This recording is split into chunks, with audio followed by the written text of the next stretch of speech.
Kalau Menteri Besar dan esko-eskonya menetapkan 30%, mampus rakyat nak bayar.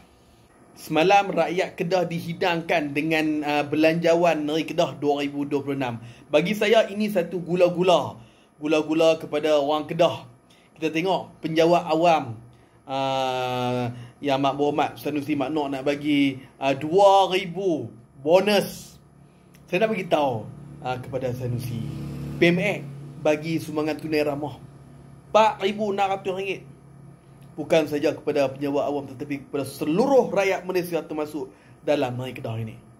Kita baru bagi 2,000. Itu pun tuan-tuan, bagi 2,000. Tengok cukai pintu. Cukai pintu akan dinaikkan.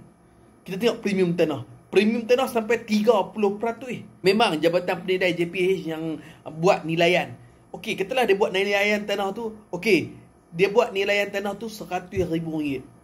Okey, RM100,000 nilaian tanah. Siapa yang nak tentukan? Nak kena bayar kat kerajaan Negeri Kedah ni. Siapa yang akan tentukan? Iaitu Menteri Besar dan esko-eskonya. Menteri Besar dan esko-eskonya akan menentukan berapa persen. Kalau Menteri Besar dan esko-eskonya menetapkan 30%, mampus rakyat nak bayar. Mampus rakyat nak bayar.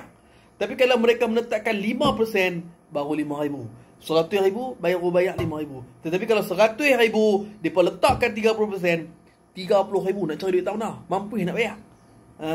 Sembang jangan derah lah. Dalam bajet boleh lah. Bentang hak tu, bentang hak ni. Hak tu janji sebelum ni pun tak ada. Mana dia? Stadium baru tak ada, litar lumba tak ada, JT apa Sanglang tak ada. Banyak benda yang tak ada. Lepas tu pelaburan bilion-bilion. RE orang bilion 80 bilion lah RE. Tapi dengan kata bandaran tak ada duit, Majlis Bandaraya tak ada duit, terpaksa pun naik cukai. Amboi. Sebelum ni sembang derah pelaburan Kedah berbilion-bilion. Tu kata sembang boleh lah.